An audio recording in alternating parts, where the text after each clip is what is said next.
All I remember is, I think it was probably the scene we were all sitting there, and I reached down and I took out this bottle of liquor.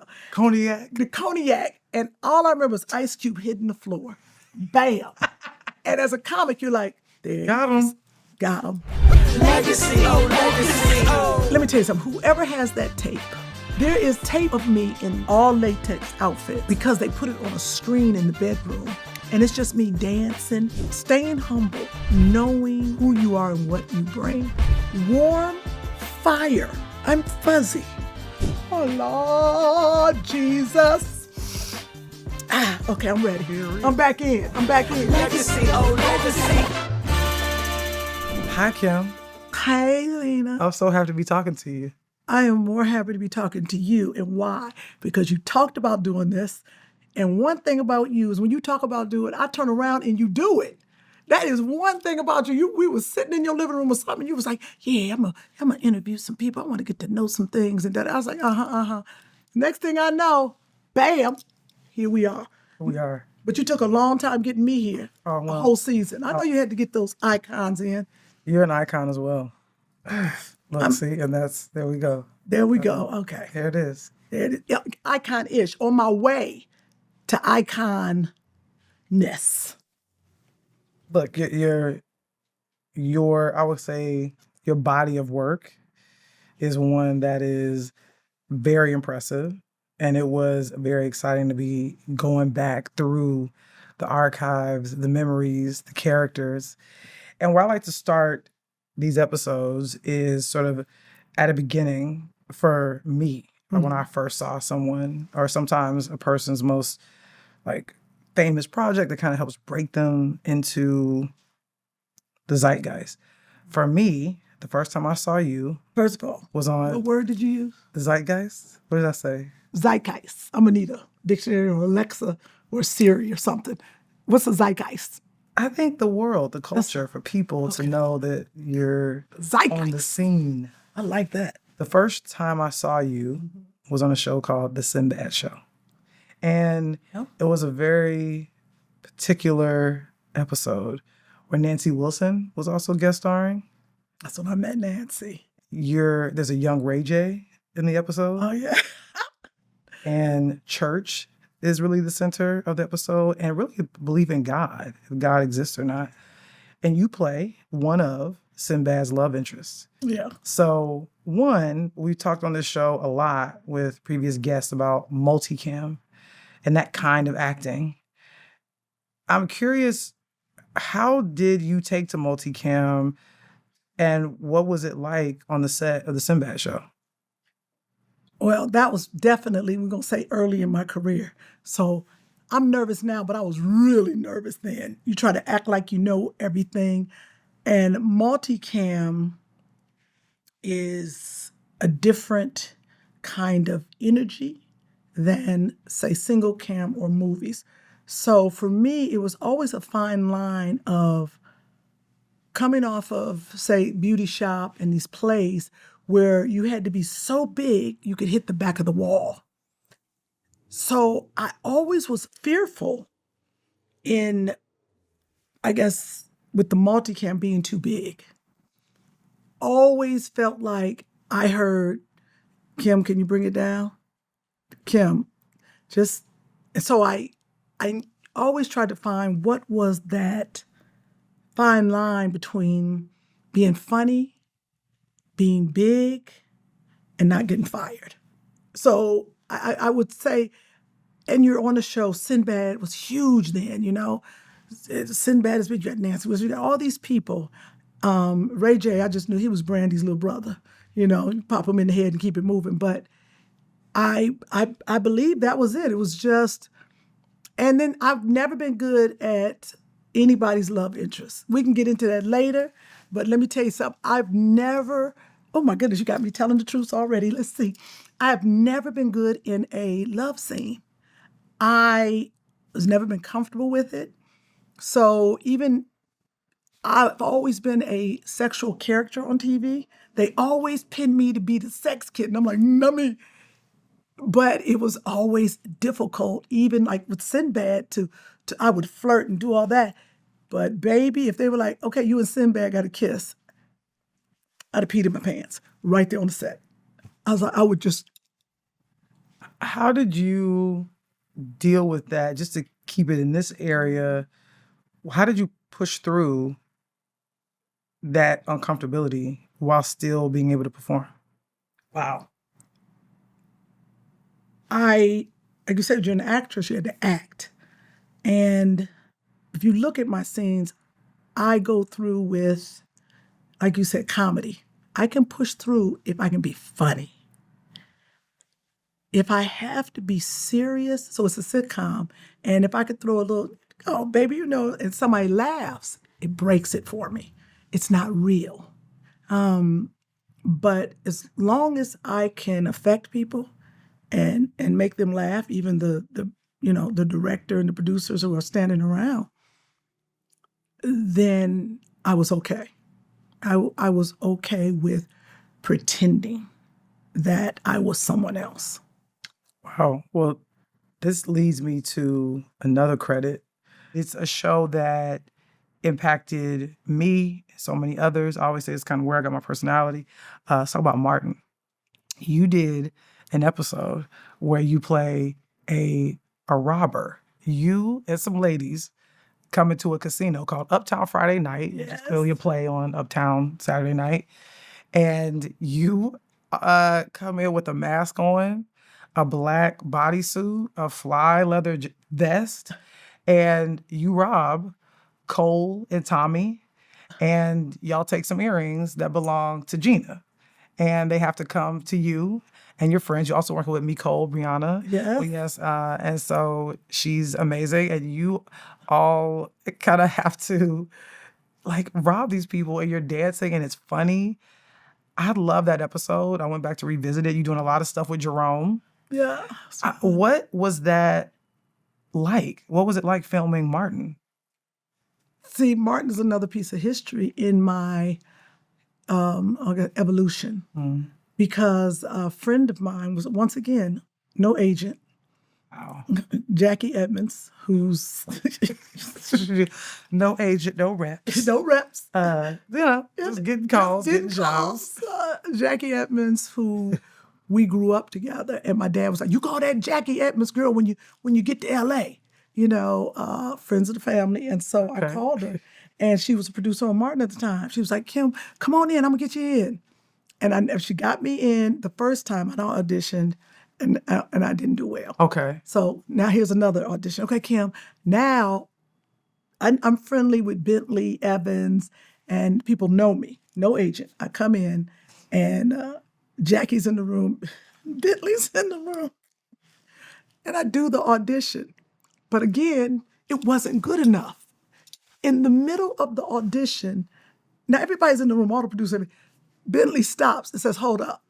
He takes me out of the audition into the hallway and cusses me out. I was like, Bentley was like, "What was that stuff? What was that you did in there?" He said, "No, I know that you're funnier than that." He said, "Now you get it together. We're going to go back in there, and you come back in there, and you bring what I know you can bring." I'll never forget it. And he went back in. I got myself together. Said, "Know your beats, going in there." And I went back in, and I booked it. Well, what was the difference between what you were doing, that clearly was not impressing Bentley, to what you did when you went back in the second time in the audition room? Probably fear. Fear in an audition will shake your being. It will take you out of focus, out of everything. And when you haven't been doing it, and you've been in plays and something here and there, this was foreign to me. And I think by Bentley taking me out, the room became friendly. I knew I had an ally. I had support. I had cheerleaders in the room. He was there, Jackie was there. And when somebody, it's like you, Lena. That's like you looking at me like, what you doing? I would be like, okay, don't want to disappoint my friend. That's how it is. I don't want to disappoint. Forget the world. These people are taking a chance on me. So I think that was the difference. I came in and I said, let me give it to them. So that became me being the robber and had a ball with it. What was it like filming and working with Martin Lawrence?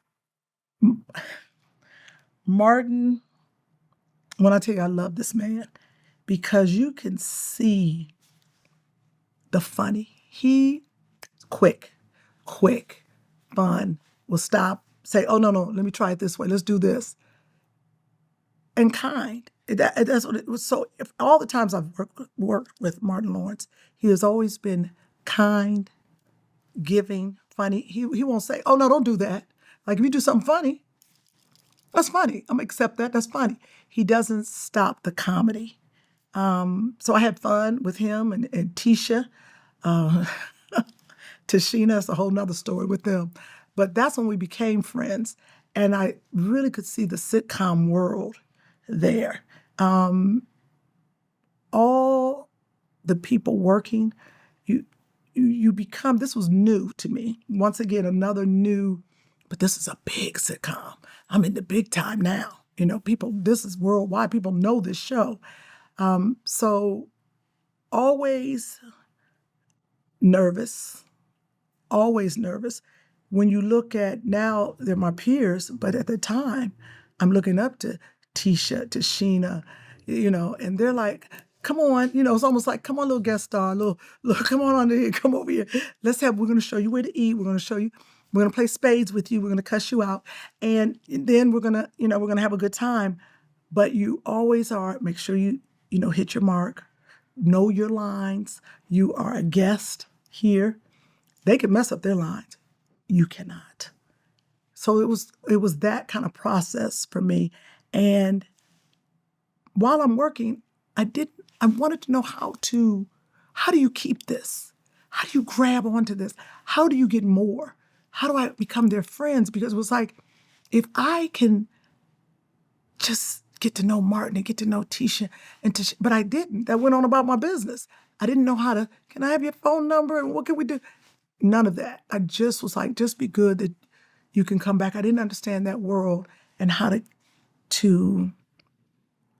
keep. I didn't have a mentor. Like I didn't have anybody to say, look, this is how you do. This is what you do. How about get an agent, Kym? How about get an agent? That might help. So you felt like you were on your own trying to navigate the industry? Yes. And do you feel like if you had someone to maybe show you the ropes, that maybe you might have gone further in some way in your career? Absolutely.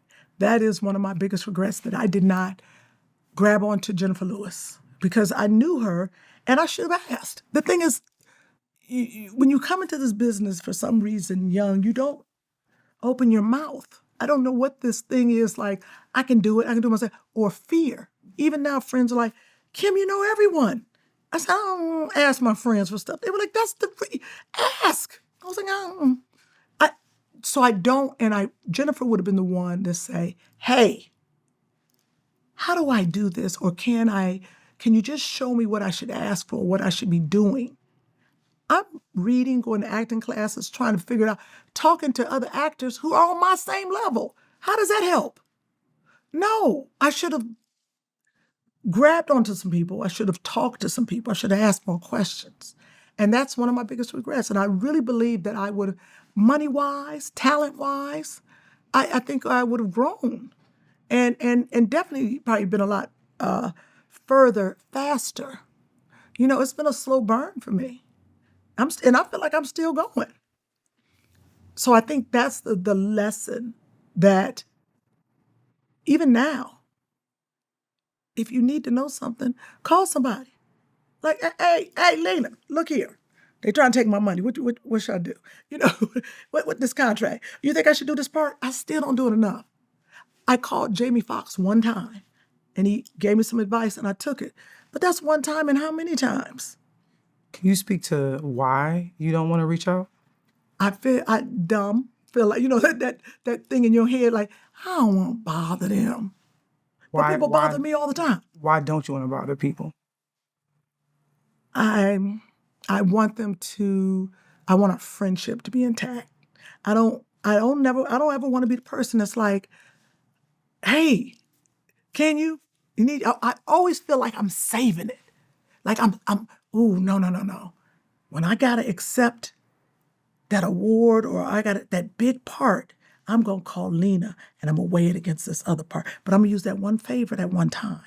So I feel like I'm saving for the ask. But look how long. So I've never asked anybody. Crazy. You already know. You don't have nothing to say because you already know something wrong. It's not crazy. I think you don't want to be a burden. But you aren't. Don't look at me with your eyes. I don't like those eyes, Lena. Don't look at me like that. Because you're my friend, so it's a little weird talking to you like this. Because, I don't want to be a burden, but I do want to call you and be like, hey, look here. Something, because I know what you're going to tell me. And then sometimes I don't want to hear the truth from you. Why not? Because it'd be hard sometimes. Because your truth might not be what I want to hear. Maybe that's it. Why wouldn't you want to hear the truth? Because sometimes the truth is, it hurts. Sometimes the truth is just hard. If someone said, you know what, Kym, back in the day, you way too loud. That would have been that would have crushed me. But the truth was, I was loud. I was loud, I was wild, and I didn't know it. I didn't understand it till my friends started saying, you a little loud. You a little wild. You at the party on the table dancing. What? What's that? In front of who? Yes, Kym, you had your butt in front of Steven Spielberg. What? Did I have it? So that's the kind of thing sometimes you're like, I was having fun. But the truth is somebody needs to say, hey, this is how you can do this. Or maybe you should do that. You've had those conversations with me before. We don't even got to go there, but you've been like, what you waiting on, Kym? You have. Why aren't you doing your special? All of this in this business for me, a lot of it has been fear. And that is I go and do it anyway. I do it in spite of, even though it's frightening, right. I do it in spite of. Oh, got you right. That's friendship. That's love. So I think, I think that's it. I don't really like coming on your show like this. I don't really like you stripping me down. I don't even appreciate this. There might be some dudes out there trying to holler and they be like, oh, look at her little crying self. Might be some actors I need to inspire. Oh, Lord Jesus. Okay, I'm ready. I'm back in. Let's talk about the Wayans Brothers. Yes, that's joy. You did an episode called Misery. Yes. Where you play Marlon's obsessed fan named Phyllis. Yes. Apparently she had a roommate, Cynthia, that didn't exist. Yeah. And she it's the first time I've seen catfishing. You sent a picture of you're supposed to be you, but it's a picture of Vanessa Williams to lure him into your apartment. He gets there, you tie him up and do your best Kathy Bates. What was it like working with the Wayans Brothers? And John Witherspoon? First of all, every last name you just said, they're insane. They are absolutely insane. And this is, of course, a time, but I wanted this role so bad. There's only a few roles that I wanted so bad. They wouldn't let me do this role. Who was that? Leah Daniels was like, Kym, this once again, friendship. I Amazing casting director, Leah Daniels. Amazing. That's my girl. And we're very good friends, and her husband. And I said, can I go out for this role? I heard about it.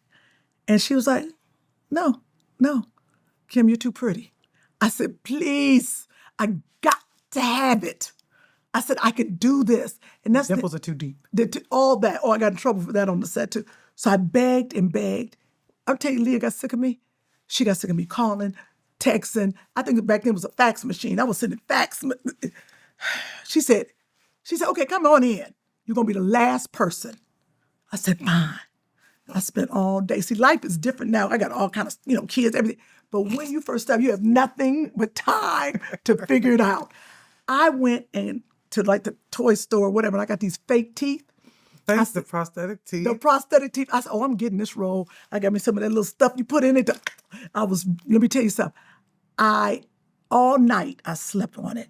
I woke up that morning and my hair was all over my head. I left it. That little bit of mascara had run down here. I left it. Come on. I grabbed this little old frocky dress that looked a hot mess and some old flat-looking funky shoes. And I went to the audition, breath stinking, everything. Yes, I was into that character. And I sat in the waiting room and I had my teeth in my hand and I had my little paper and was ready and signed in and I sat there. And I remember looking at all the girls.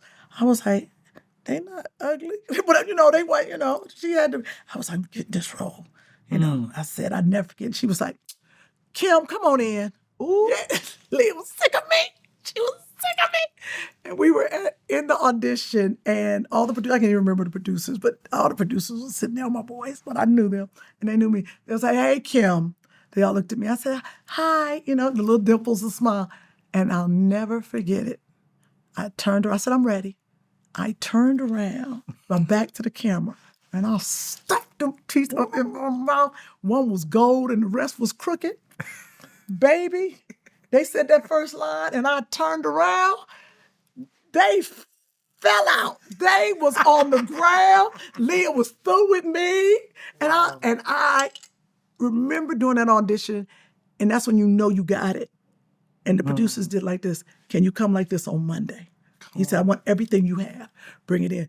And Leah was like, all right, Kym. All right, Kym. I was like, yeah. And I remember because when you want something and you feel like I can really do this and you show them instead of telling them and begging, but I'm going to show you. I'm not going to waste your time.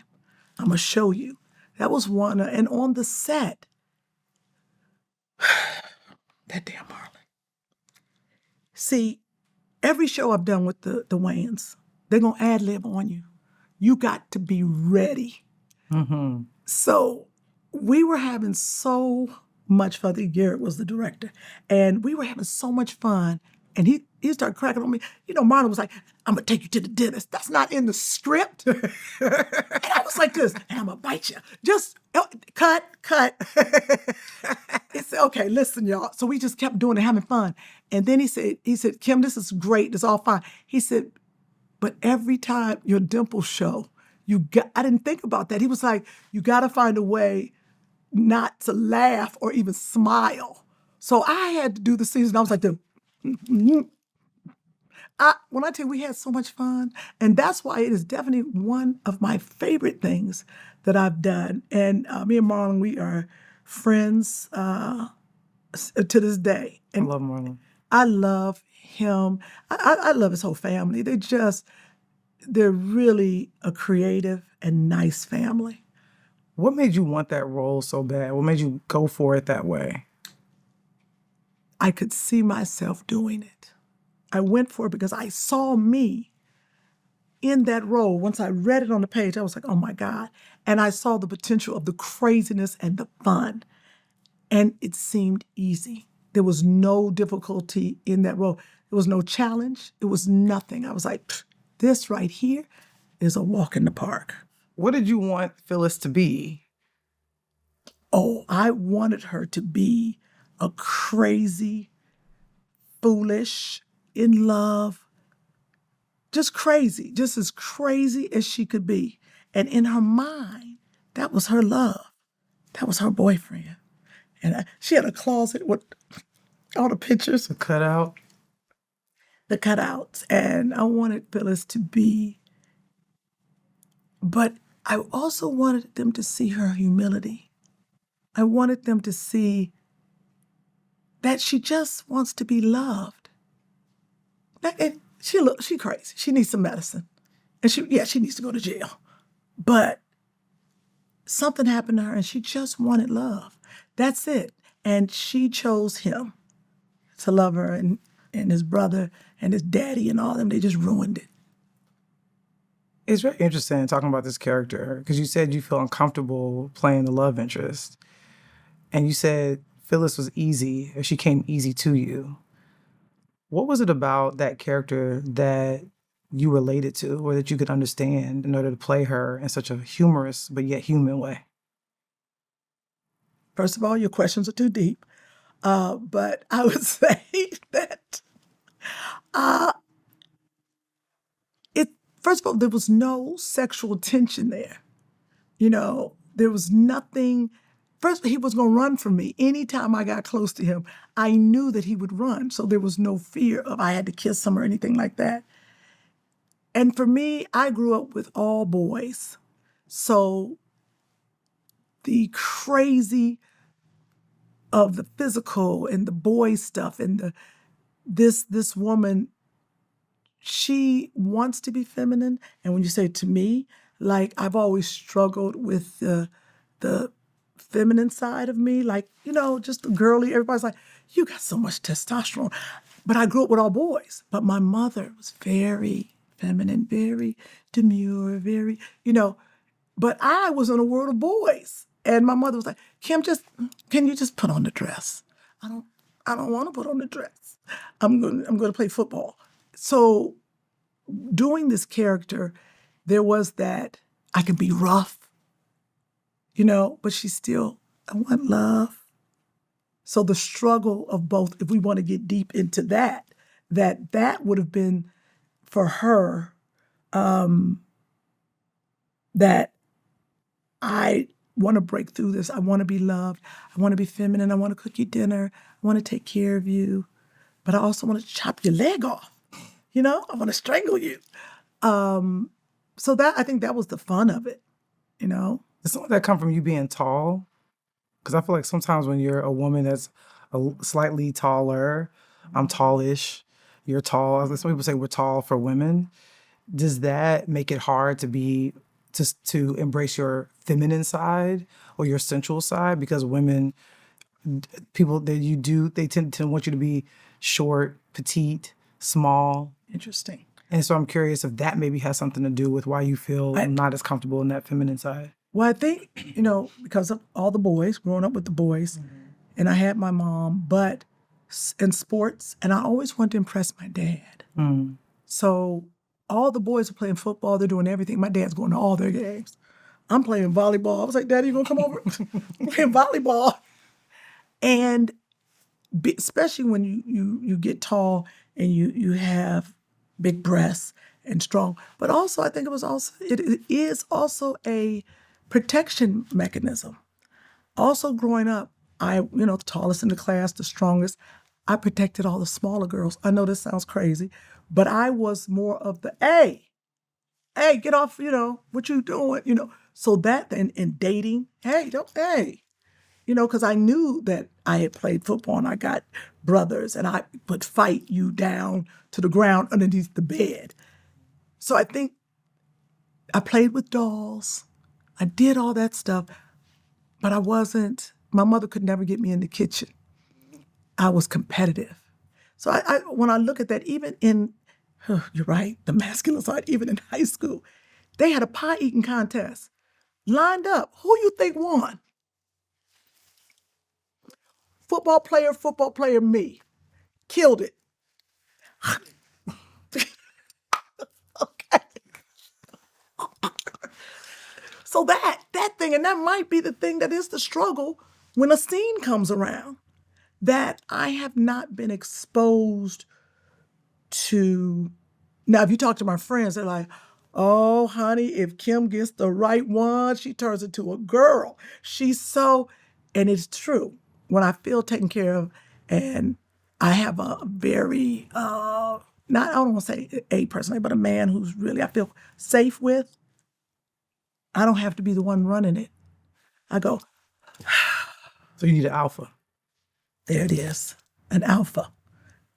But a compassionate alpha who is in touch with his feminine side. Right, exactly. I can't have no whole alpha because I'm in there like, come on. No, none of that. But secure, and that I can just go, you feel like I'm safe, I'm good. Now, because I want to take care of everybody. So I think that's when I look at the characters or when these scenes come around, why is that a struggle to tap into that side because I've tapped into the other side for so long. That's as an actress, you have to be able to tap in to something. You got to be able to tap into that sweet, soft side when you're going to play that role. But I've been tapping into I got this role. Even, when I had to play sexy in several things, I can do it. But I also am always nervous because when I go out in these streets, they think that's who I am. Always. Men always think I am the prostitute, the sexy girl. I want all that. And then they find out, baby, I'm not the one. You're going to find out. So, I mean, this is also a therapy session. It's a perfect transition to the next project we're going to talk about, which is a movie. And this movie is, some might say, one of your most iconic characters. And now, here's my thing about sequels. I'm not usually a fan of them because I don't always think they're better than the original. And there's some sequels, though, that come along and I think they build on the original. And they also kind of take on their own sort of iconography, if you will. And the movie I'm talking about is Next Friday. Mm-hmm. I got to revisit that movie and I've seen it many times, like many people. It became its own thing, even though we know it's a part of the history of Friday. Mm-hmm. I think because Next Friday introduces us to so many new faces, yes. Even though your face wasn't new, but it was sort of this smorgasbord of talent and humor. Obviously, there's a young Mike Epps, there's Day-Day. Yes. Obviously, there's you, and so many others. But Sugar takes on a whole life of her own. Yes, there's the term scene stealer, which you are in the movie. But what I love about you is I don't think that's what you're trying to do. I think you are just showing up in this very specific role and you're just leaping off the screen and you're so memorable and you're so funny and you're so specific. I'm curious to know, how did Sugar cross your desk? How does that role come to you? Here we go again. Favors. I was friends with all the casting directors. Kim Harding, who I'm friends with now. Another great casting director. Great casting director. And I might have been at a small agency at that time, but I remember saying, Kim, just like the Wayans Brothers, I gotta have it. Well, Kim, look, I gotta have it. Oh. And I wanted, I don't remember why, but I read it and I was like, I gotta have this Sugar. This is me. Wow. I gotta have it again. Kim Harding said, come on in. I did it for her. And then she said, I'm gonna bring you back for producers, because you always have to go in for the casting people. Make sure you're doing. She said, I'm gonna bring you back for Ice Cube and everybody.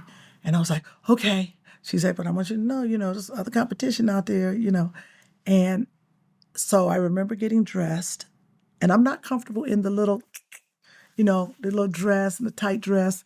Once again, not that girl, but I'm gonna be that girl because I want this role.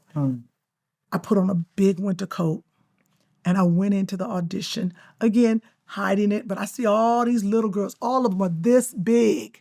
And I'm like, it's okay, Kim, it's okay. And I was like, that's what they want. Now I'm like, they want the little girl, they want this little skinny girl. But once again, I was ready. I was focused, ready. I had put, I think, a fake joint all down here. I put a little small bottle of liquor. I was ready. I had my big coat on. And I come in the room and Kim was like, Kim Roddy. I was like, hey, she was like, why you got that coat on? I was like, said, I'm ready. Ice Cube and everything. I got this little black dress on, this little tight dress. And I was like, okay. She's like, you gonna take off the coat? I was like, okay.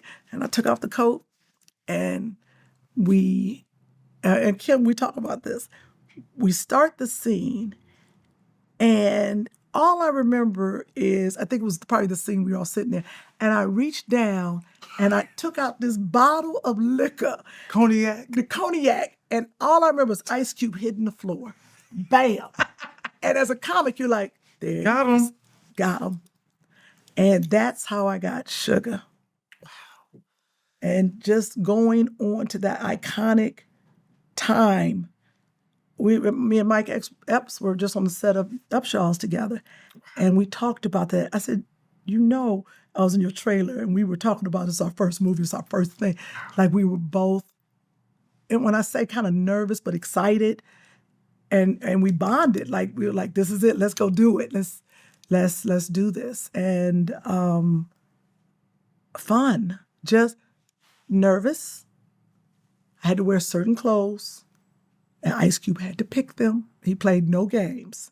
Okay, he like you, played no games. I'm gonna see it all. What I'm checking this, I'm checking that. And great costumer. I had to go on Hollywood Boulevard and pick out all this leather, sticky stuff and high boots. Remember, I'm not that girl. I was losing my mind. I was like, I gotta put that on, and you gotta dance, and you gotta hold dildos. I said, come on. What's a dildo? Like, what I got to do what? Oh my God. I'm going to tell you something. If I talk the things that happened in that movie and D.C. Curry, his first movie, let me tell you something. There's so many things, but that one scene, and I say, and a lot of it, Cube let you ad-lib, and I wasn't really a stand-up at that time like that. So if Cube lets you, I remember I turned around to D.C. Curry and I was like, give me something to go upstairs with. Why'd I say that? What? No, put your arm back further. Yeah. What? I did like this. And I had to take it. I said, just take it. Because I don't know any better. He really hit you. My first movie. By the third time, no. Cube said, okay, cut. He said, DC, come on. He said, man. He said, we're going to put the sound in later. Remember, it's his first movie. He doesn't know. They had to stop down. I had to go in the back with the costumes. They had to pull all my stuff down to expose my butt. Blood. Little blood puzzles, little blood like dots, all over my behind. So they had to get ice packs to put on my booty. Because D.C. Curry was swinging on me. And I didn't know any better. He didn't know any better. It was our first movie. And it took a minute. But the swelling went down, and we went back in and had fun. But fun. A lot of craziness, but fun. What drew you to that character? I wanted to play funny and sexy. It was a challenge to me. Because I'm thinking, can I get you to... You told Ice Cube you had a fat ass. You told Ice Cube you had a fat ass. Was that you? That's definitely. I think in the script, this was, man, Ice Cube can hold, let me tell you something. Do you know Ice Cube can hold it? Oh my God. Anything to break his, him and Niecy Nash, you cannot break them on screen. I have done everything. And when I tell you, I was grabbing him like a man. Do you understand? I was like, I was doing everything I could. And then when I went to lick his neck, none of that's in the script. None of it. Ow. You got a fat, and I grabbed it. Oh, he was through with me. But once he got it, we busted out laughing. And they're like, what's wrong with you? And the things, even when I say, money make it good to go, woo, none of that, just in there talking. Just talking. Silliness. And I think that's why the character, I can be sexy and Kym. Like you said, I can have fun, but I get to play this little sex character. Never in my whole career have I been strapped in latex up on a cross thing or whatever I was doing with a whip and dancing. And let me tell you something, whoever has that tape, there is probably 20 minutes. And I know Cube, you got it. There is tape of me in all latex outfits because they put it on a screen in the bedroom. and it's just me dancing. Now that was hard. First of all, I can't dance. Now you want, and this was second unit. They shooting somewhere else. I'm by myself in the studio with the cameraman and just dancing and them directing me. I was like, I don't think this is right. Do what with it? I'm not putting it. Nope, I'm not putting it there. I'm trying to dance and I got these little toes. But after a while, I was like, shucks, let me get into this. And I have never had to do that since, but it was a good, for me, I grew. I grew as an actress. I grew as a woman. I was like, it's okay. You did that. And they clapped. See, I'm always looking for the applause. I don't care what it is. I'm looking for validation.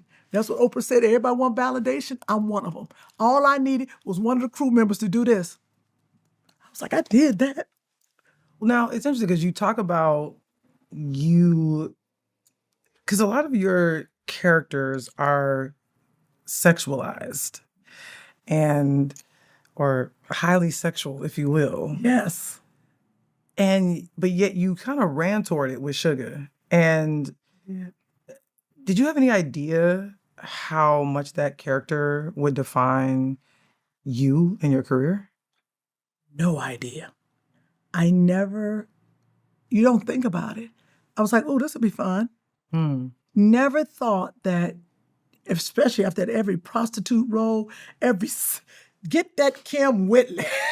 Get that Kym Whitley. So, no, I had no idea that the thing that I run from is the thing they're going to call me for. The thing that I'm like, no. They're like, come on.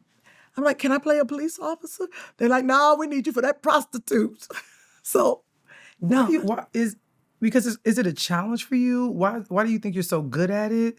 Do you enjoy running toward that fear and that nervousness? I do enjoy running to what is frightening, except for skydiving. Not going to do that. But when it's something that it's not comfortable, I want to cross that hurdle. Because after I do it, I'm like, oh, that wasn't bad. I can do that again. And once I played Sugar,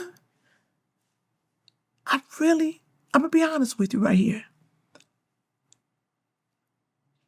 As a little chubby girl, that was the first time I was like, you sexy. You all right? You all right, girl? You're a little chubby, but you all right. That's what showed me I could be all right. I was okay. Even though I felt like a tomboy, I was like, look what you did and look how you affected people. So when you say drawn to it, I didn't know it would do that for me, if that makes sense. It does. What was that your first wave of being recognized out in the world? And did you get a lot of fame and notoriety from it? Because everybody was watching this movie. It was like if your DVD collection, or if it was on TV, you were watching it. It was always on. It's a fun movie through and through. Did you feel that wave that comes with being a part of what ultimately became like a comedy franchise? Yes. Sugar, your career happens so fast that you remember you did that, you're on to the next. But when you go out and people say Sugar, even now, I'm sure people are constantly saying Sugar. And I'm like, you mean diabetes? But it's definitely one of those staples that Sugar, yes. But did I think that would be the thing? No, because I always look for what's the next thing. And then the third Friday came out, and I missed it. And which would have that would really solidify the character. But I had another movie at the time. So that's another thing that really hurt me in my career, that in my heart, not like my career, but made me sad because I missed the opportunity to do Friday After Next. So do you want to move on in your career? Yes. But you also want to solidify a character that people will know you for, because you don't know what's next. You don't know what's going to happen in your career. but people still recognize Sugar. Yeah, I mean, she's so memorable, and you're so amazing in the movie. It's always going to follow you. Always gonna follow me. But I mean, I'll say this: it seems like you regret not being in Friday After Next. But look at Chris Tucker; he obviously was not in Next Friday. That's true. For so many reasons and so many stories surrounding that. But then as I revisited Next Friday, obviously to prepare for this, I thought to myself, oh wow, he stepped aside to make room for the U's, the Mike Epps, the new comedic voices, these fresh faces that we wanted to be introduced to, not unlike people were introduced to Chris Tucker for the first time on Friday. So, and also Sugar is such an iconic character and so memorable and so specific. You kind of almost don't want to go back for a second bite at the apple. Oh, that's what. Oh, you right there. That's why I love you. A second bite of the apple. Well, we're going to talk about another important sequel that you're a part of, another iconic movie. I'll never forget going to see The Nutty Professor in the movies. Oh wow. And I remember hearing about there being a sequel, Nutty Professor 2, The Klumps, which you are in. What was it like being on that set? Let me say the Klumps, boy. Janet Jackson, Eddie Murphy, still, young and afraid of everything. But it was interesting. Once again, this ain't nothing but Eddie and Uncle Ray and all of them saying, Kym, come get this little quick check. What? Just come over here. Just show up in this scene, do what you do, yell a couple things. No, I couldn't believe that's how I'm telling you how it works. And the bigger part that I got cut from, and they went to a smaller part, was the brother's ex-wife. And I was supposed to pop out the cake once again because of Sugar. All this sexy stuff, here we go. And then Eddie was like, just come over and do something. Just that kindness. And I remember I was sitting next to Janet Jackson. I was like, I am sitting next to Janet Jackson. And you want to be cool. And it's just ridiculous. But fun, and watching Eddie. Eddie is probably one of the people that I'd be afraid to really be in a scene with, going back and forth. I can handle the Wayans. I could probably handle Kevin Hart. That Eddie Murphy, I don't know.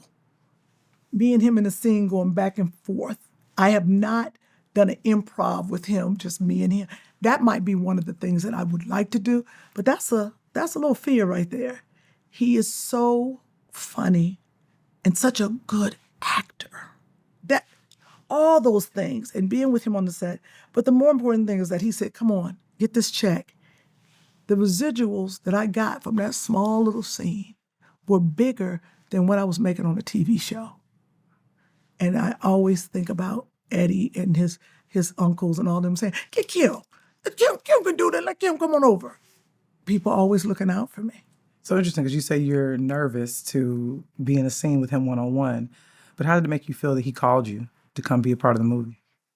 It made me feel seen, that Eddie was like, she's funny. Let her come on in here and throw these lines around with us. And I wasn't even a strong stand-up then. I don't even know if I was doing stand-up then. But I hung, first of all, obviously you see I was a groupie with everybody. I would go up to Eddie Murphy's office. I don't even know how I knew them, but I was on Paramount Lot, just in the office like this. Desiree was his secretary. She ended up marrying Blair Underwood. I was part of all that. I would just be up in the Bob Wack, all of them, Uncle Ray, all the, just Kym is here. I was just in the, not working, just sitting around. Y'all need some help? Just trying to be a part. So I became friends and friendly. And then I started working for Arsenio Hall as his assistant. So they all knew me. So they're like, Kym, you want to do something? Come over and get this check. Yay. So even at that, I look at how Arsenio was like, now look at you now. So the people that I'm sure that you look at that we help early in our career and where they go. So when Eddie was just like, come over here and do this, now I can look back and see, wow, for him, it wasn't a big deal. To me, it was huge, but for him, it's like, let's help Kym out. But the fact that he thought, or Ray and them said, can Kym do this? And he was like, yeah. Just being on that set, how it would change me. What were you thinking about when you walked out of your trailer on that set? Were you trying to create a character? Were you trying to get some jokes off? What were you Yes. thinking about when you were on that set with Janet Jackson and Eddie Murphy? You think of this, what you think about. How can I make Janet and Eddie laugh, but it makes sense in the scene? Because comics sometimes we'll get out there and just be like, yeah, the bird was blue, and then and then it did this on the. That has nothing to do with anything. Now they're looking at you crazy. But how can you connect? Look at the scene, and where I was always like, oh, I could say something here.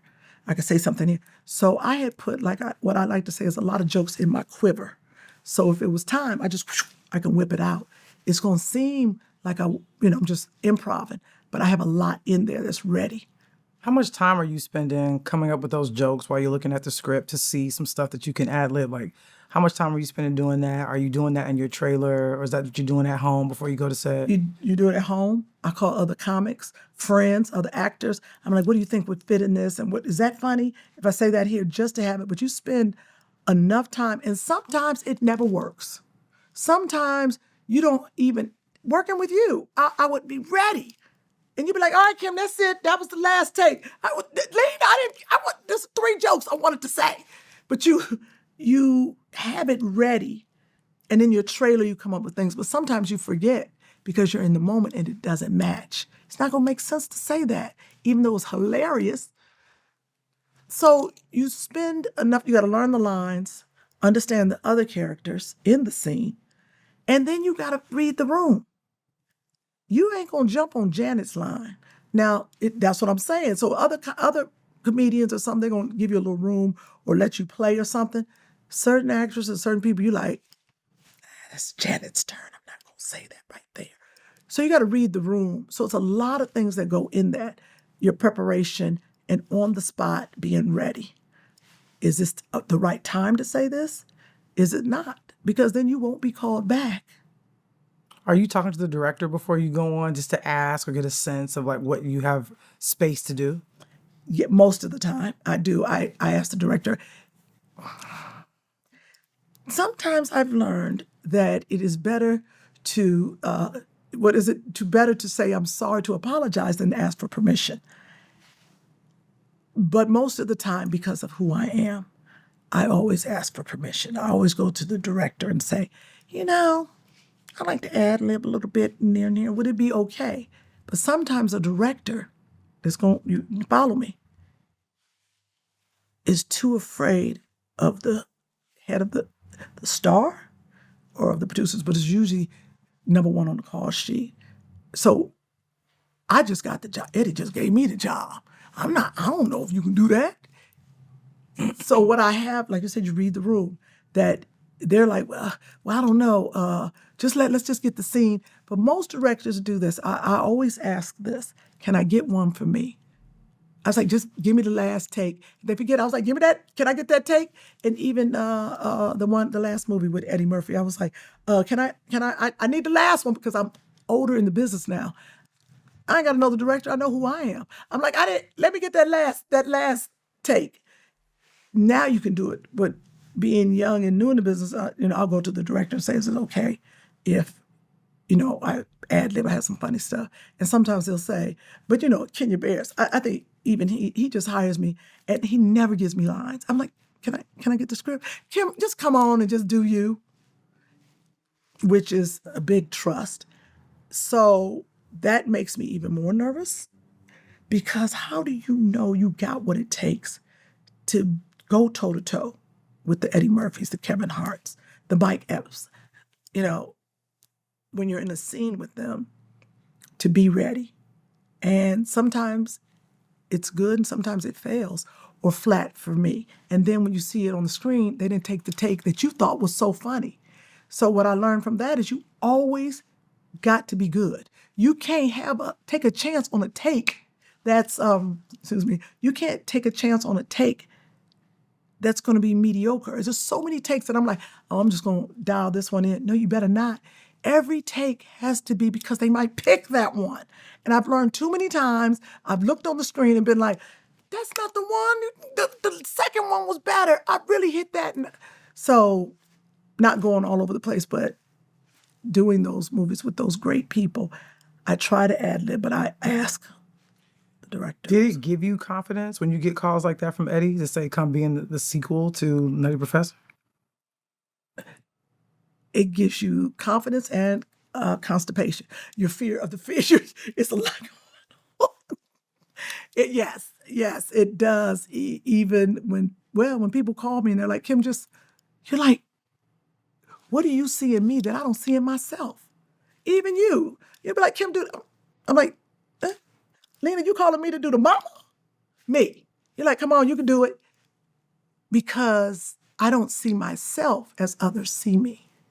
I still see myself as little Kym, playing a little football, being funny. I'm still in this youth. That's why I said when you say iconic, an acting teacher told me years ago, you're only 17, you've only just begun. Because I had to keep the humility down. So I always had that on my door, that I stayed youthful. You're just beginning, but I'm not just beginning. So now I have to change the narrative to, you're funny, you're good. And so it's staying humble, but knowing who you are and what you bring. Because if you can see me and say, Kym, come do this, I got to walk up in there like, you daggone right, Lena called me. So there is that. We're going to talk about another iconic show that's animated, and you do voiceover work on this show. This show meant a lot to me. It continues to mean a lot to me. I was very influenced by it in terms of the writing. It's both smart, it's satirical, it's very biting. And it has a social commentary that runs all the way through it. And I'm talking about the Boondocks. Absolutely, the Boondocks. How did that come into your life, you doing voices for that show? Once again, the friendships. Kym, come do this role. What? I'm not a voiceover actress. You can do it. And Aaron McGruder, I became friends with him. Iconic, amazing. Iconic and amazing. And, writers on the show were friends. They'll see something like, oh, Kym Whitley can do this. Carl Jones, Kym Whitley can do this. They would call me, and then they started realizing, they were like, Kym, your voice sounds the same on every character. I was like, my bad. No, they're like, they love, they didn't care. So it became a running joke, but they knew I would show up, I'm going to be funny, and I'm going to do the job. And I sent Aaron a thank you basket. This is when I tell people, you always have to send a thank you. In this business, people don't understand that a thank you goes a long way. I don't care what it is. I probably have fallen off recently, but I've been trying to keep up. I took my time. I sent him the blackest black basket ever. If I just told you what I actually had in there, I had a do-rag in there. I had Old English, OE, the 40 in there. I had a gold chain. And then I had all this other different stuff. And then I had a medicine bottle with a joint in it. And on this outside it said, break in case of network notes. And I put it in there, and they said they had more fun opening that basket. And that was just to say, thank you for thinking of me. So I try to, because people don't understand, casting directors, the producers, a lot of people just take for granted. No, they're feeding your family, and they're giving you an opportunity. So I've always, even if it was a card, anything, just thank you. I send you a thank you. Make sure. Right. Okay. You are the thank you. What is your approach to voiceover work? Oh, gosh. Another fearful thing. We're going to talk about that. Voiceover work is the hardest thing for me. It is. It's frightening. Why? Because when you're a voiceover actress, you have to be a better actress than you are in person, live acting. And I say this because if you close your eyes and listen to animation, you will hear the acting in the voice. I can sit on the set and say, hey, you gonna go outside that door? Because you could see me saying, hey, you gonna go outside that door? It's entertaining, you're seeing the motion, you're watching. But when a cartoon is doing it and the voice has to get you, you have to be like, hey, or hey, are you gonna go outside that door? Like you have to hit whatever the director is telling you to hit to make it exciting, to match the character. A whole different world. But a voiceover director, they're good. They'll tell you, no, take it back. They're fast, they're quick. I'm like, oh my God. They're like, no, take it back. If I look back, there's some things, and I tell you that because when we did that Audible, you were the director. It was difficult. You didn't understand my pain and what I was going through. And I went back on Audible and I listened to that. And I was thinking all the other actors were so much better. I was like, it's called Kym. Why didn't you voice act a little bit better? One of the hardest things, because my voice, I feel, is pretty monotone. A lot of people are like, you got a great voice. I love hearing your voice. I recognize you from your voice. For me, voice acting is difficult. I've taken voice acting classes. I always get a coach. I'm like, help me. I'm on Baby Shark. I'm the tooth fairy or whatever I am. They were so kind, but I'm in the booth shaking. Like, I don't know why, but that is a very difficult craft. It just is because you're saying, okay, I'm a tooth fairy and I'm a fish. Or you're like, and you think about like the Cree Summers of the world, these voice who are just dynamic. I shouldn't compare myself to them. You're Kym Whitley, but it is, it's one of the things I have not mastered that. I'm not over the hurdle of that. Even though I get calls. I mean, you come back to Boondocks multiple times. So what is it that you're bringing every time you go into the booth that has them obviously keep calling you to come back to play different characters? Comedy. They want people that will know timing and delivery. That's what they want. They don't care about your voice, really. When it comes down to comedy, I really feel like they brought me back because they knew if I'm in the scene, like with John Witherspoon, even though he might not be right there next to me, they knew that it would match and I could give that old lady time. I don't know what you're talking about. You could be those people. And I want to do more voiceover. You are encouraging me now to get my stuff together. And just to, I would say they brought me for comedy. And obviously, what did I just tell you, Lena? People see something in me that I don't see. They kept bringing me back to the Boondocks. I have no idea. Did they give you sketches of the characters you'd be playing before you would do your voiceover work? Or would you just go in, be funny, and then would you watch it later? They would give you the lines and they would tell you what the character is. Very seldom did I see for the Boondocks how the character looked. Normally, that's how it is. But there's levels of voiceover work. Sometimes you have to go in, they have the characters already drawn. They want you to match the mouth. What? So now they've already, I did it recently. And I was like, wait, they were like, yeah, we just need you to bring, we're going to put it in and you slide in these lines for this character in the voice. I've done, the Proud Family.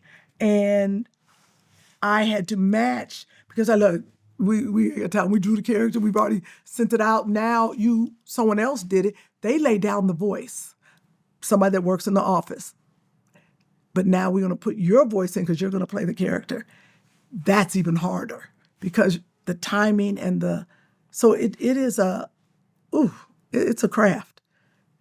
Yeah, I leave out there sweating. Well, you would know. You do it very well. Well, thank you. I want to be like you because for so long people thought I was We sound alike. We Yeah. sound alike in the AT&T thing or something. It's because we got deep voices. That's what it is. That's what it is.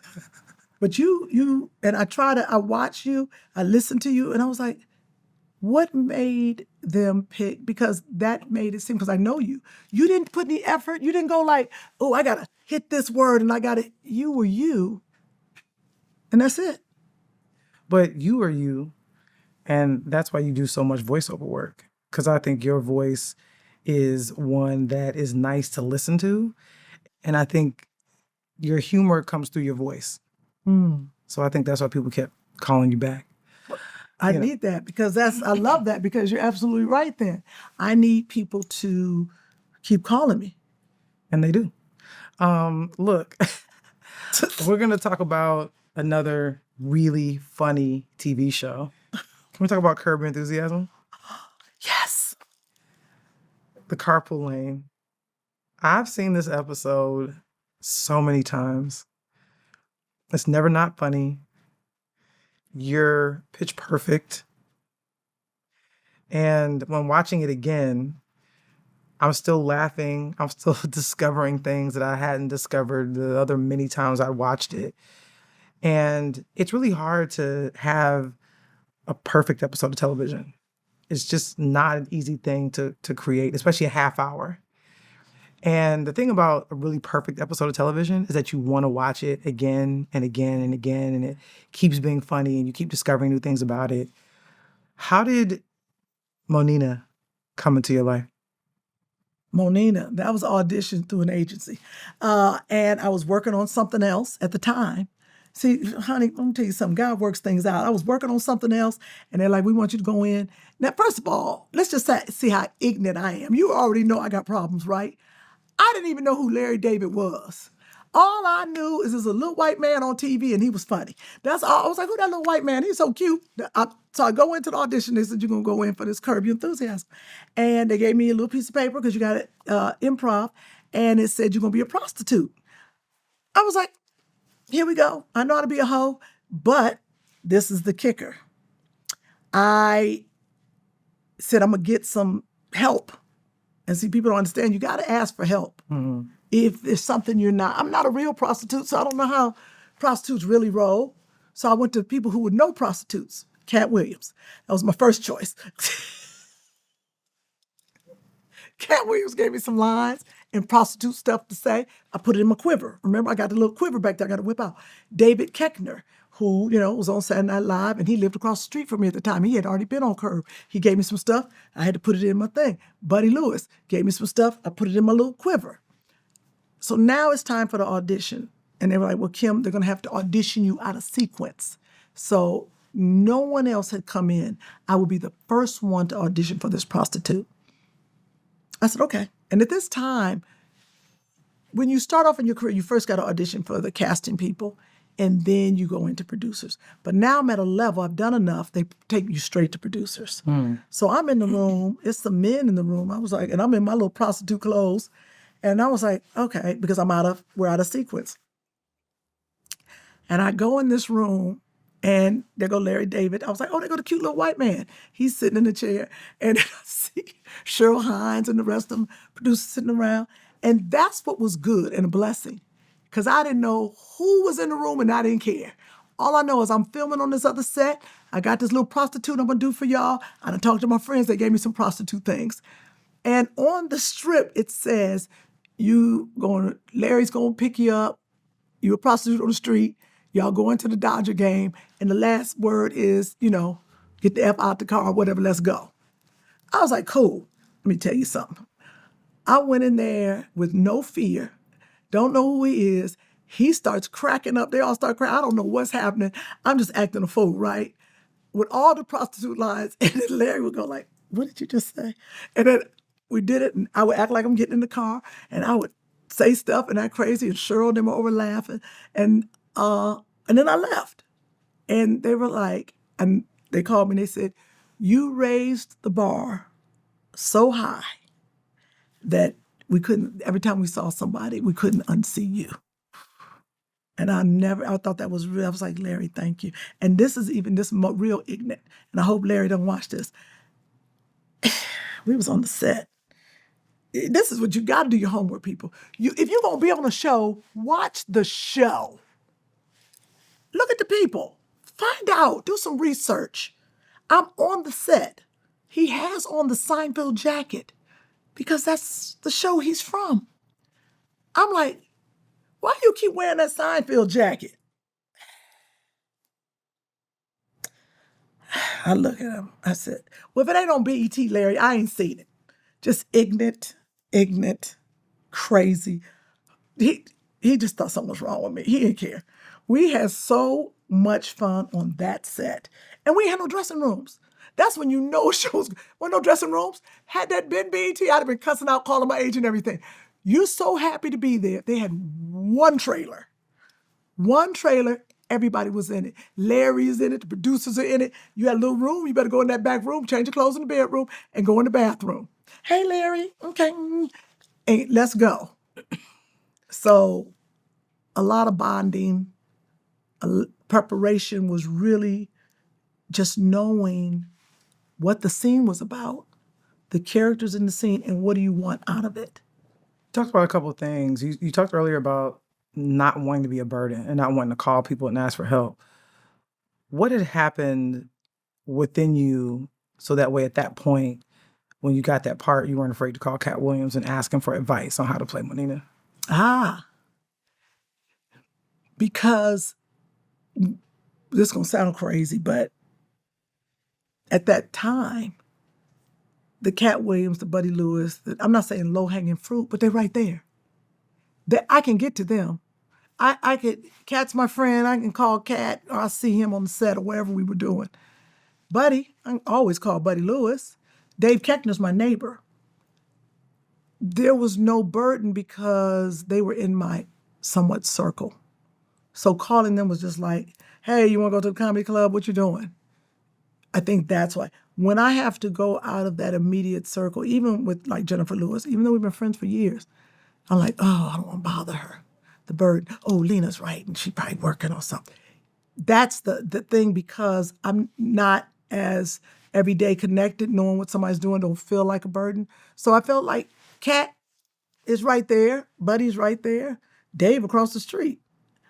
So I think that's what happened.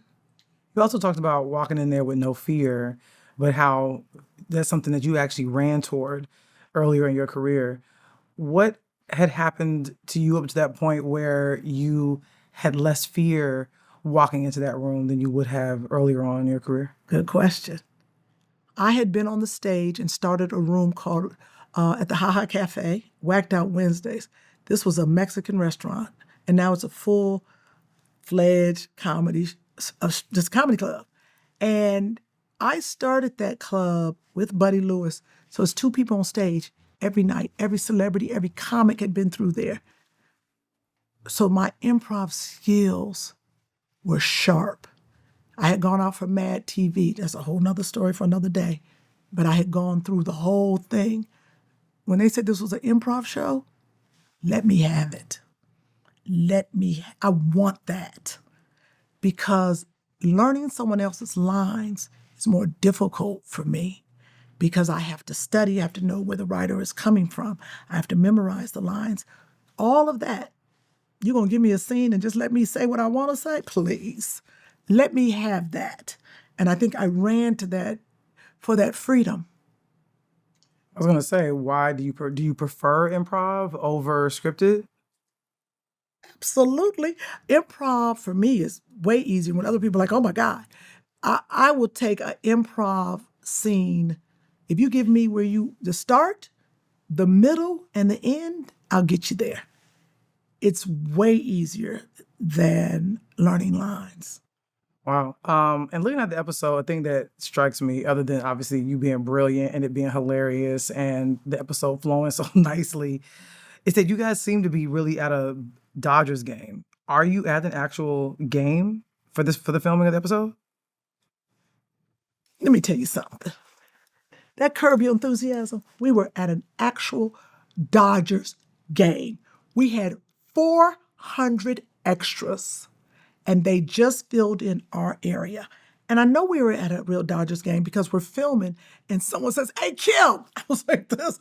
And I couldn't explain why I'm with this little white man with this little outfit on. I never forget it. They was like, "Kym." I was like, because we're filming and I'm trying to, and I think I just waved them off or something. I'll never forget it. I was like, "Oh my God, my friends are here." And they probably later on was like, "Oh, she was shooting something." And I love Larry because Larry he's with it. And we are in this scene and doing, because my girlfriend was with me from out of town. As you can see, I like an entourage. She was in the scene too. If you look closely, she almost next to me. I was like, "Girl, just find a seat." Yeah. Oh, we had a ball. And we are watching the game.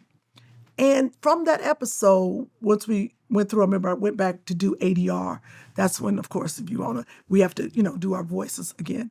And Larry was like, "Kym, we got to get this in. There's a guy who's up for murder." I said, "Come on." That's right. Yes, we saved the guy's life because he was at the real Dodgers game with his daughter. They didn't believe him until that show came out. And thank God to that PA who let him, how they stop you when you're filming. They're like, "No, you can't go, they're filming." And he was like, "Okay, go ahead." Just because he said that, they caught him in the shot going down to sit down. And he won his case. He didn't murder his girlfriend. But that thing was just iconic in itself. And being at a real Dodgers, I had never been to a Dodgers game in my life. First time you go with Larry David for Curb Your Enthusiasm. As a prostitute. Big old clunky heels. Oh, just a hot mess. Fun, funny. Larry is just, that Larry David, let me tell you something. I wanted to kiss him in the mouth. I know, sound crazy, but I did. I fell in love with him 3 times. I was like, "Larry David, I want to kiss you in the mouth." Just because he is exactly who he is. Like, that character's real. That is him. That little Prius we was driving in, I think that was Larry's car. I'm telling you, it was the craziest. He was like, "Come on, Kym, we're gonna get on the freeway." I was like, "But today, Larry, we don't have a rig and the van following us and security." He was like, "We gotta shoot it." Larry was gangster. We got in that car with the cameramen. They was all squished up in the seat. It was fun. Just fun. And during that filming, did you ever think that it would become one of the most famous episodes of that series? No, I would have never thought playing a prostitute with Larry David would become so iconic. And had I known that, I tell you, I'd have pushed my titties down a little further. They was too up. They was up in my chin. I said, "Larry, do I have to wear this?" I'm telling you, it was so tight and so uncomfortable. I was like, "Larry, I think Larry was like, 'Yep, look good to me.'" I was like, "I can't breathe." I said, because it was the worst. He was like, "Yep, that looks good." Because you're a prostitute on the street. You're not Kym being cute. Let's go. You're so good in that episode. You're so good. It was fun. Now, this is a first on our show. This is, we're going to talk about another TV show that I think is pretty good. Okay. I've never talked about my own work on this podcast. It hasn't happened until today. I know. So we're now going to talk about Master of None. And we're going to talk about the Thanksgiving episode. Yes. It's interesting because normally at this point in the interview, I would ask you, how did this role come to you? I know the answer. Tell it. You should tell the people how the role came. Because you was fussing at me and I didn't believe in you. Tell them how the role got. Well, these interviews center the guest. So I'm going to ask you to tell us about how you got cast on Master of None. Well, As Joyce, as Aunt Joyce. Aunt Joyce, a friend of mine, called me. And her name was Lena. And no, this was crazy because you told me in advance, like, "Hey, this role's going to come up. I'd like for you to do it." And I was like, "You sure?" I was like, no. You were like, no, you're going to do this role. It was just like, "This is for you." And I was like a little nervous because then you told me like Angela Bassett. I was like, "I can't be in no scene with no Angela Bassett." You were like, "Kym, you're going to play my aunt, da-da-da." And I always looked at you as a little young writer. Like, look at little Lena. Look at little Lena doing her little stuff. Right. Look at Lena. Lena doing her thing. She acting and writing. And Her dreams are coming true.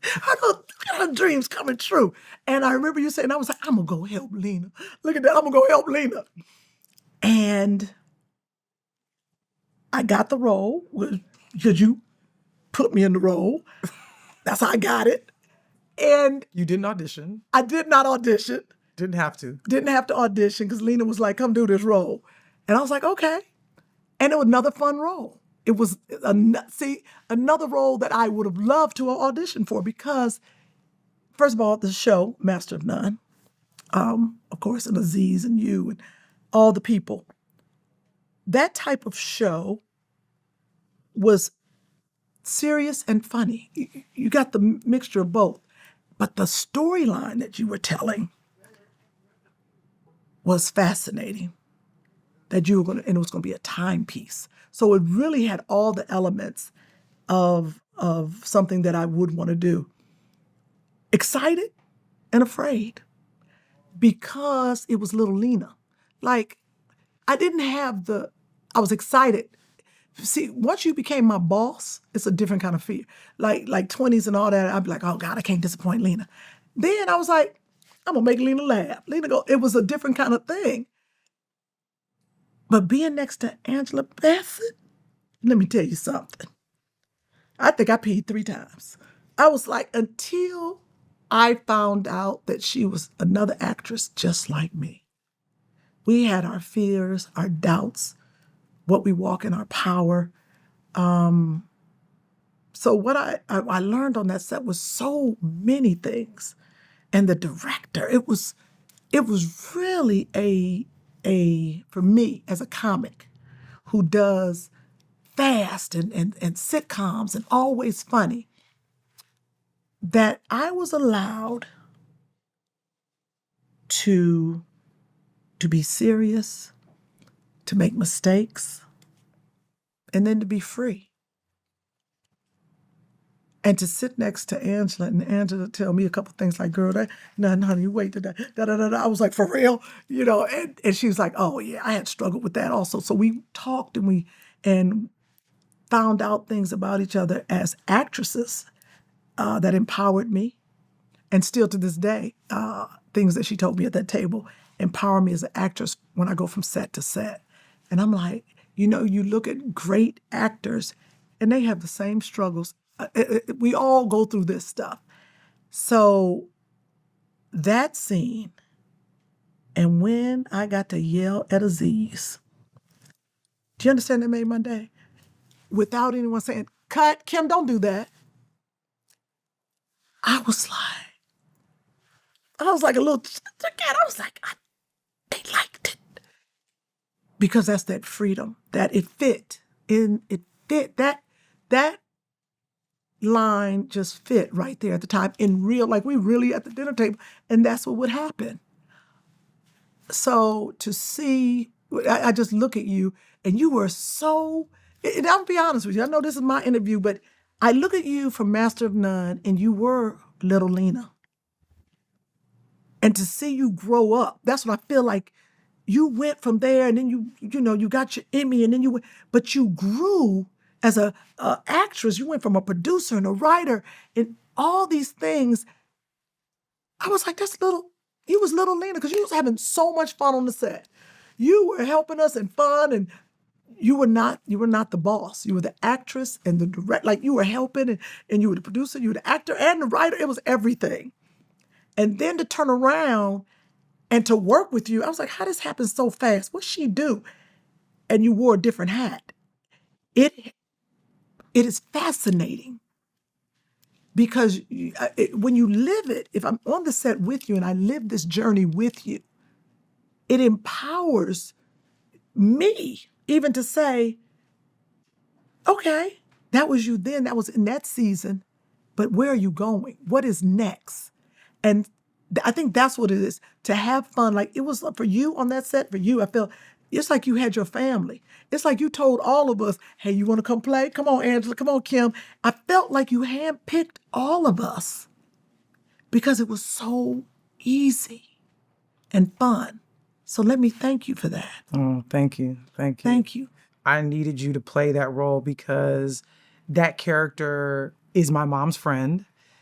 And I remember really having a lot of admiration for my mom's friends and thinking of them as aunts and looking up to them and getting excited when certain friends were coming over to visit her. But I would come and kind of sit and try to ear hustle.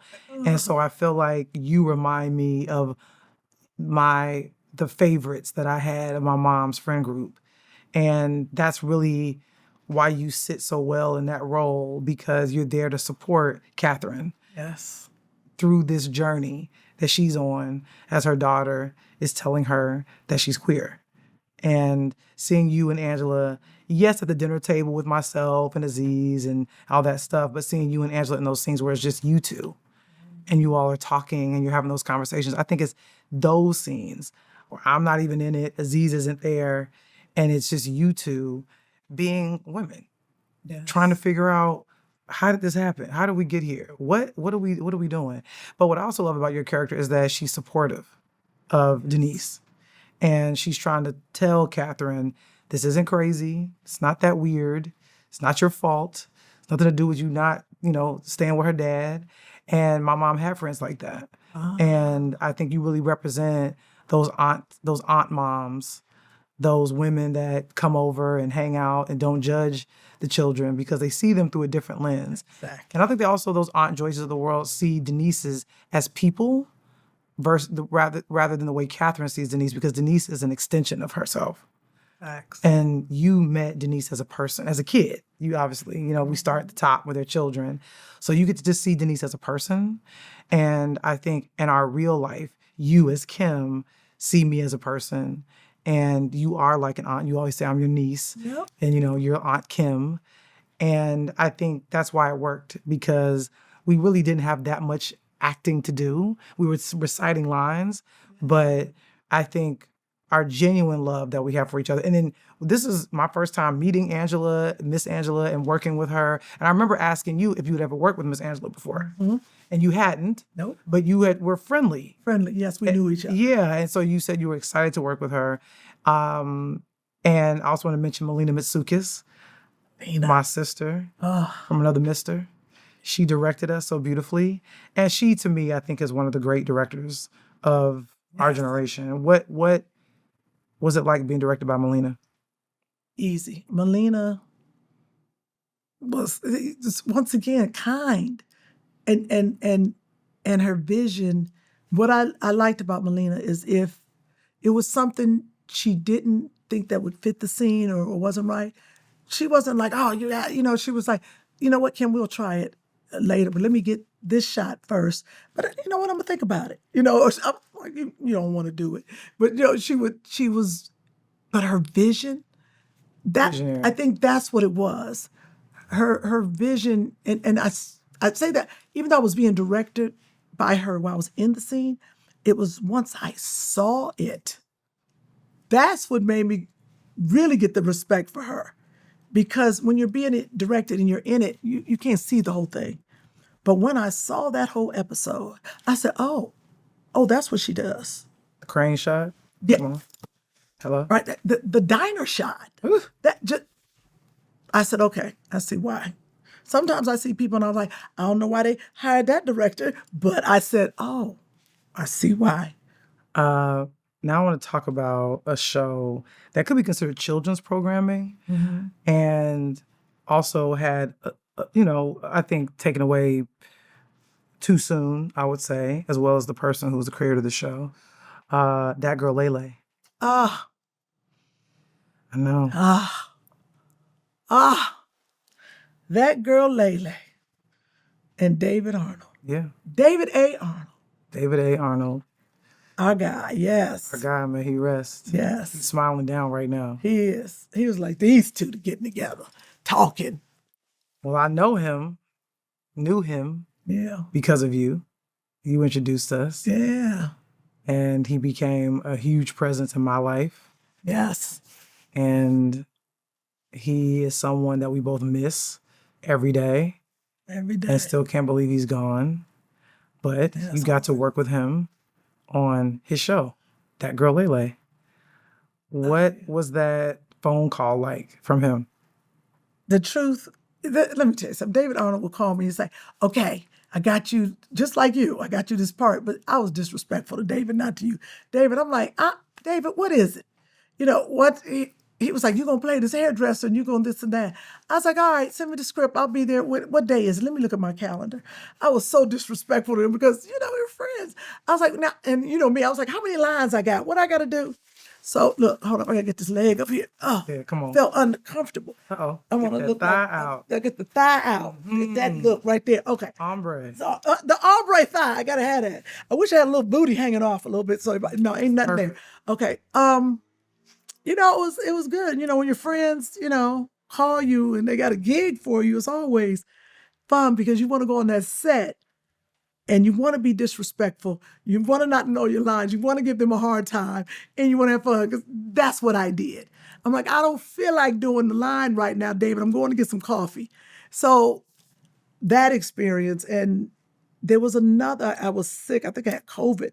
They called me in again the next season. And I swear he said, you're playing a kangaroo. You know I had to cuss him out, right? I said, ain't funny. He said, yep, we got you in this kangaroo outfit. I was like, I don't want to do it. He said, you're going to play this kangaroo. You know, David, oh, you're going to play this kangaroo and you're going to like it.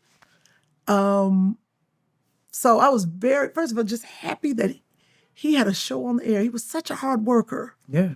Stand-up, a show.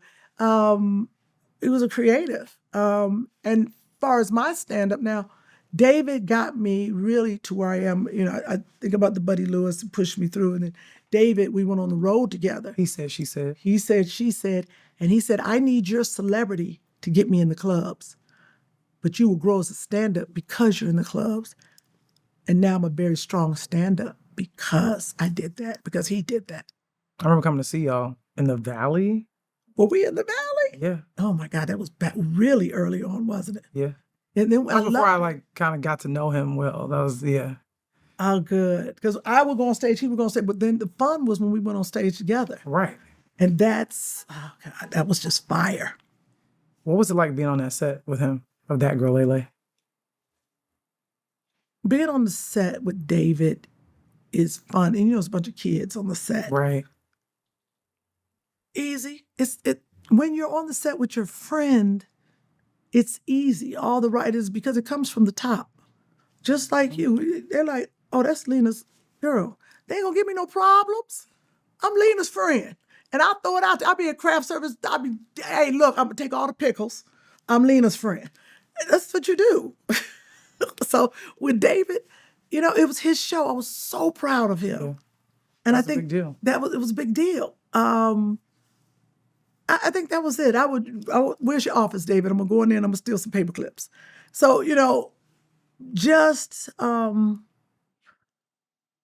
you're proud of your friends, but you do want to use it. You want to use it to your advantage. You want to walk, you know, you walk around like it's on your chest. Like, I'm David Arnold's girl. Yep, he gave me the part. I'm at Master of None. Lena, yep, she called me. It's a thing. We can't help it. Wow, so true. And you want to do good for your friends. You want to be funny. Yeah. You want to do well. Because if someone else hires you, it's a job. You want to do well, yeah.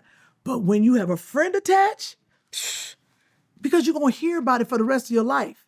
Remember that time you came on the set, you didn't know your lines and you was horrible or whatever. So you want to be like, yeah, you killed that. And you killed that for me. So even with you want to be good. And then you look and you're like, she got an Emmy. Because you want your friend to shine. So you want to be good. Yeah. We're going to go to another TV show of mine. I didn't notice how pretty your eyes are until now. You got a great smile. I never looked at you like this. I ain't never had to look at you this long. You're just as cute as a button. Okay. I thank you. I can return the favor. You're as cute as a button as well. Come on, Dimples. Thank you. 20s. How did that role of Hattie's mother come to you? 20s. Oh, that was a hard audition. Okay, 20s. Once again, Lena. Not audition at all. I did not audition. Lena, you called me in for that role. A scary role. Very afraid to do it. Why? When you have to portray a real person, it's very scary. Even portraying your mother, portraying Kanye West's mother, that's because first of all, the mama is still around. The mama gonna be like looking at TV like that ain't what I do. So there's all that fear, like you're saying, and you know, Lena, what I'm supposed to do, and you're like, just do you, do this and that. But you're afraid. It's not like comedy. I'm just coming in there. You're portraying a real life person. That is some weight on it right there, because not only you don't want the person saying horrible, but you have to bring levity to it. You have to bring, you can be funny, but you also have to bring what they have, that they have the empathy or the whatever it is. And I hate it when you were on the set. I didn't want you looking at not near camera. Why? Because it was a lot. It was a lot. You made it hard for me. I don't even want to talk about it right now. You had me at a table with this real artist thing, and I had to portray the art. Carrie Mae Weems. Yes. Inspired by her photography, her table series. So it's artistic. Listen here. You didn't just say, come to the set. You're going to be in this scene. I'm in a real life piece of artwork that. You're centered. Yes. And I have the things that are in the picture. So that it's something you've never done. I've never done that before. And just trying to understand the tone, even if I'm yelling on the phone or being funny, am I supposed to be like this? Should I be big? And so you didn't really know. And then you were so busy at that time. I didn't know if you was on the set, you was on your other set. I didn't know. So I couldn't be like, hey, what is it? Because I have to trust your directors to lead me. But I would say Master of None was fine. It was fun. But when you put me on that 20s, that was heavy. It was, for me, almost like the love scenes, that kind of thing. I was a little more pressure because it was somebody's real mama. How did you work through that while going to set every day?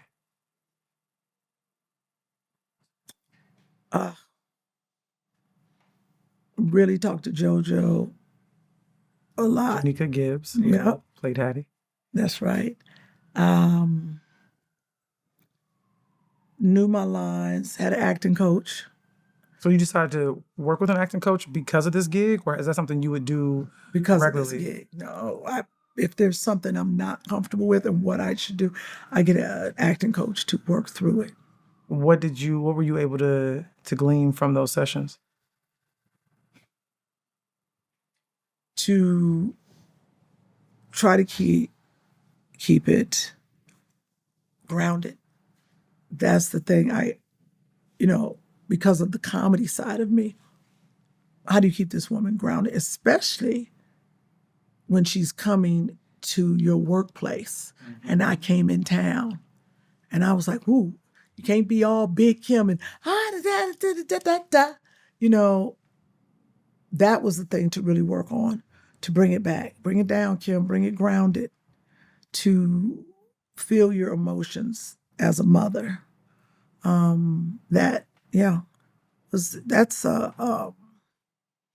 Because you have this thing in you. That's my normal, natural go-to is comedy. Comfortable, easy, boom, bam, hit it. But when I have to take the thing and rein it in, it's literally inside me, and I have to pull down. And it's not about, when you want to be grounded, it's not about bringing your tone down. You have to bring your emotions, and I say grounded. If I'm coming in as a mother, am I upset? What is the reality of this? That you have to play it to be believable. And I always think about the other actor, that even if the camera's not on me, I got to give her something to give it back to me. On that, a lot of people, some people don't do that. But I found in the scene that the better she was, the better I was, and vice versa, if I give it to her and make her understand it. So spending time with her helped. Even if we were on lunch break, hey, let me hang out with me, come in the dressing room so I can connect with her. And was that you sort of pushing for that, just to spend that extra time with JoJo? And how did that help you in the scenes? Because I needed to know her as a human, her vulnerability, who she is. And also this is going to sound crazy, also to get the judgment off, that I am connecting with her and not in my head and the ego, oh, this actress is judging me. No, I know her. Now we know each other. We are going to exchange these energies and exchange these emotions. And what's interesting, people don't know, we don't have a lot of rehearsals before you say action. We're going to have one rehearsal. You better connect. You better get it. So if you can spend time with the actor before you come on the set a couple of times, it makes it a lot better. It really helps in the scene for me, because now I don't worry about the camera. The camera's not there. It's just me and you. Yeah, and you're working alone a lot in the series, where you're at the table on the phone, but you're always so. It's interesting because I think you're stunning in the series. You're so amazing and beautiful in the show. Thank you, Lena. Because you're playing so many things. You're playing loneliness. You're playing a mother who I think wants to be closer to her daughter and trying to hold on to her, even though she's finding her own voice and life and community. And you're single. It feels like there's not a romantic person in your life. And we are, Justin Tipping, shout out to him. He really did want to frame you in the ways in which Carrie Mae Weems would, in her photography series, at the table. At the table. And you're always at the table. Sometimes you step out from behind. There's the episode where you and Hattie are supposed to go see Anita Baker, and she stands you up, and you go alone, and you're still on the phone with her. I think it's a really stunning performance, and every time you pop up in an episode, you just feel like you belong there. And I'm really grateful to you for bringing all that you are to Twenties, to the show, because I think the reason why all of us call you or ask you to come is because you're fun to be around, and you're talented, and you're beautiful, and you're funny, and that comes through on the screen. But on set, you're such a good energy, such a good person, and you're like a warm fire. People want to be around you. And so I'm just grateful to you for making Twenties what it is. And it wouldn't be the same without you. No, I appreciate that. And I tell actors coming up, now you might disagree, but what I tell them is, I said, you know why I work all the time? People are like, well, how do you work all the time? I said, it is 80, 90% personality and kindness. I was like, it's 10% talent. They're like, no way. I said, you have to understand. And I'll say, I'm not the thespian, and I'm not the best actress out here. I said, but I get work. I said, because I bring a light. I love people. I'm not burning bridges. I'm not negative. I'm trying to do my work, have a good time, because this too shall pass. This is life. These are memories. These are all the things. I said, these actors, you come in, you become divas for what? I said, you're not going to have a long career. And that is always my message. I didn't realize that. But I was like, I had to start looking at that. And you just solidified that for me. A warm fire. That's what I'm getting a shirt. Warm fire. I'm fuzzy. This is something else we worked on together. Oh, Lord, have mercy. And it was audio only. Oh, yes. This. This When I show, tell you that Lena Waithe, Kym, you done fed me for a long time. Yes. Kym. referring to Kym, the series, the podcast series. Yeah. You and I have been sitting at a table for many years talking about your life. And one of the most significant things I think that happened in your life was that you became a mother in a very unorthodox way, Yes. in that you adopted your son, Joshua. Yes. Not because you were looking to adopt a child, but we like to believe that God That's right. brought your son That's right. into your life.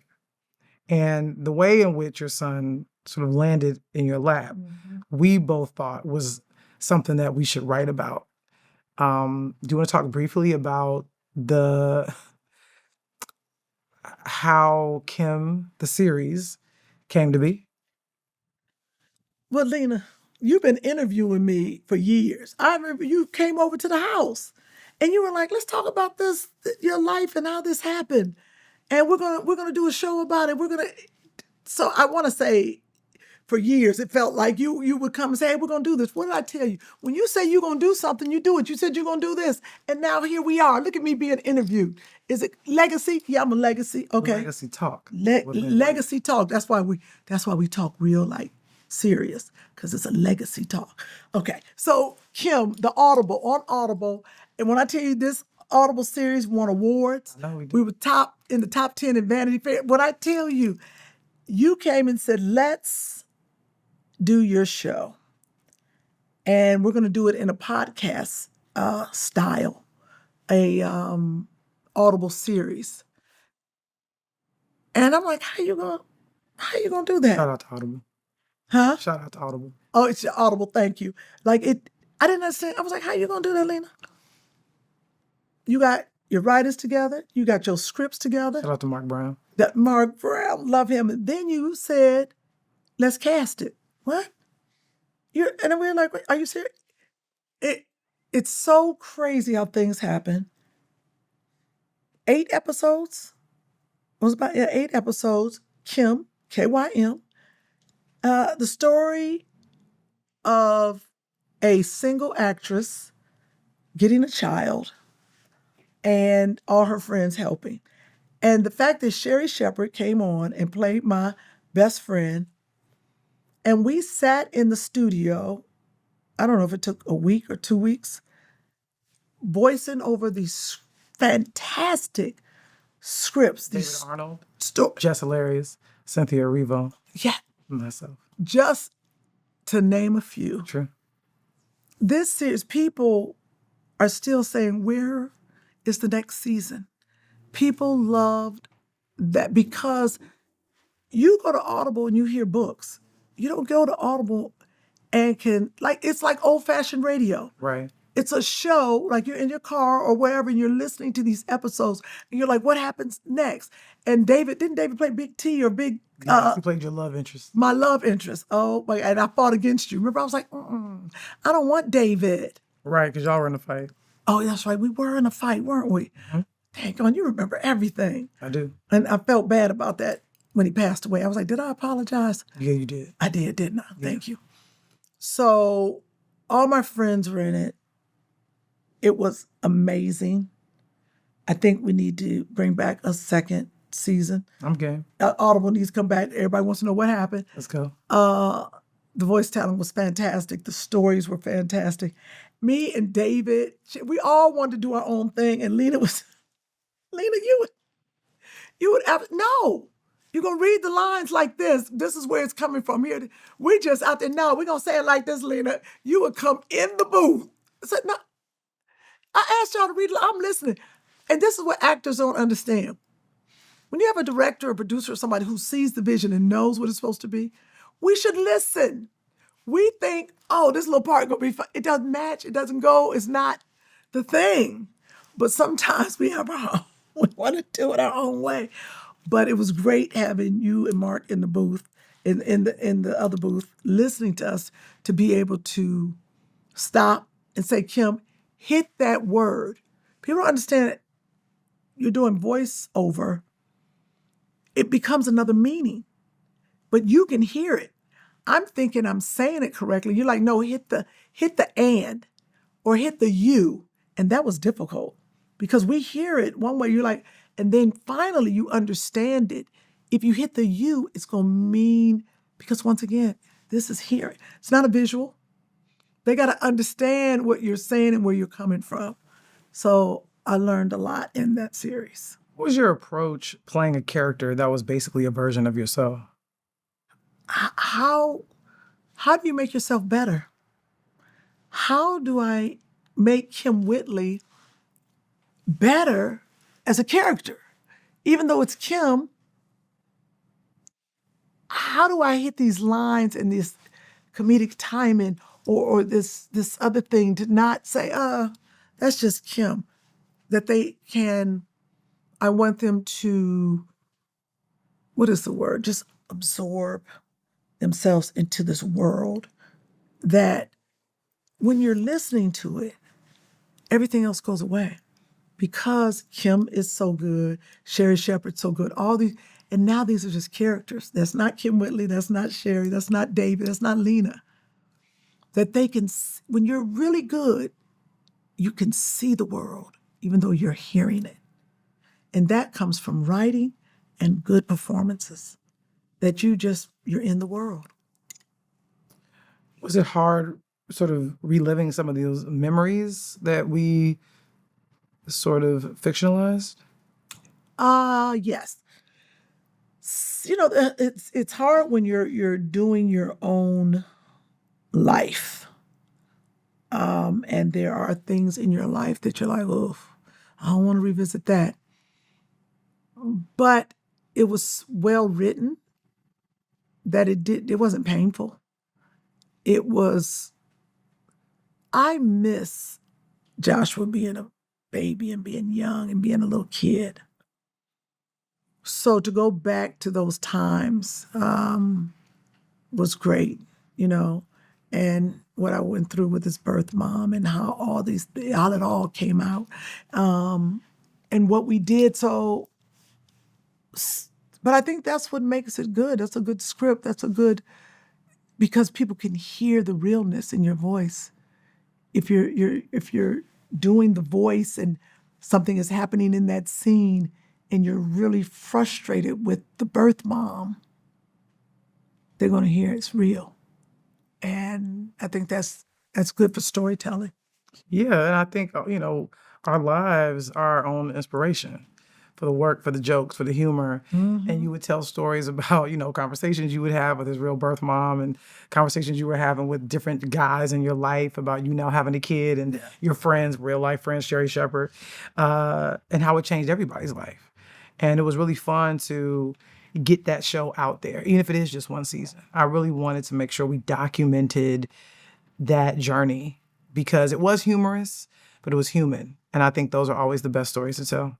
Well, I like that, humorous and human. Yes. Can I steal that? Sure. Okay, let's take it. Last question. Last question? Yeah. What is your definition of a phenomenal comedic actress? Freedom. A phenomenal comedic actress. I'm thinking of one in particular right now who knows timing, can bring joy at the same time.